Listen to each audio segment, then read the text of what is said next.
Manusia selalu berinteraksi dengan lingkungannya untuk melangsungkan kehidupan. Manusia mencukupi kebutuhannya dengan memanfaatkan sumber daya alam. Pemanfaatan sumber daya alam yang kurang bijaksana dapat mengganggu keseimbangan lingkungan. Perubahan lingkungan yang berlangsung secara terus-menerus menyebabkan kerusakan yang semakin besar. Kegiatan manusia yang mengakibatkan perubahan lingkungan antara lain penebangan hutan, pembuangan limbah secara sembarangan, penerapan intensifikasi pertanian. Penebangan hutan yang liar menyebabkan hutan gundul sehingga mengurangi fungsi hutan sebagai penahan air. Akibatnya, daya dukung hutan menjadi berkurang. Selain itu, penggundulan hutan dapat menyebabkan terjadinya banjir dan erosi.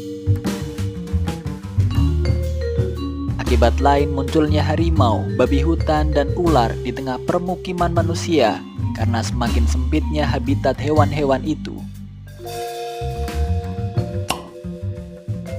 Pembuangan limbah secara sembarangan, baik industri maupun rumah tangga, maupun limbah pertanian, dapat mengakibatkan pencemaran lingkungan. Limbah industri yang dibuang tanpa dinetralkan terlebih dahulu dapat mengakibatkan kematian pada beberapa jenis makhluk hidup. Limbah industri mengandung bahan kimia berbahaya yang dapat mengakibatkan kerusakan lingkungan.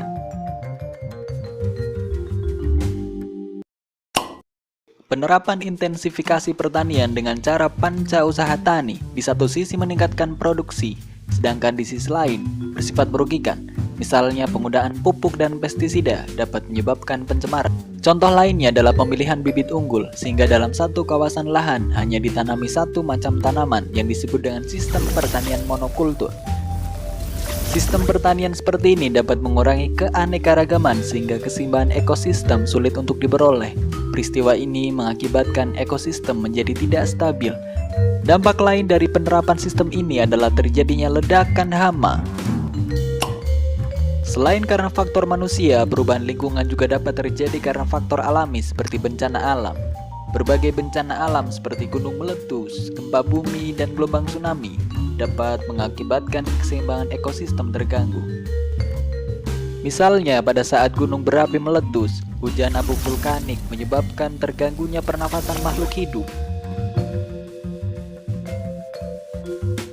Material lahar dapat menyebabkan pendangkalan sungai sehingga ketika hujan turun menimbulkan banjir.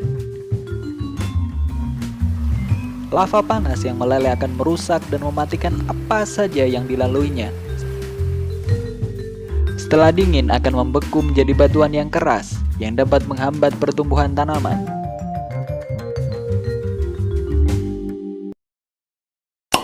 Begitu juga dengan gempa bumi dan gelombang tsunami akan menyebabkan rusaknya ekosistem yang sebelumnya telah terbentuk.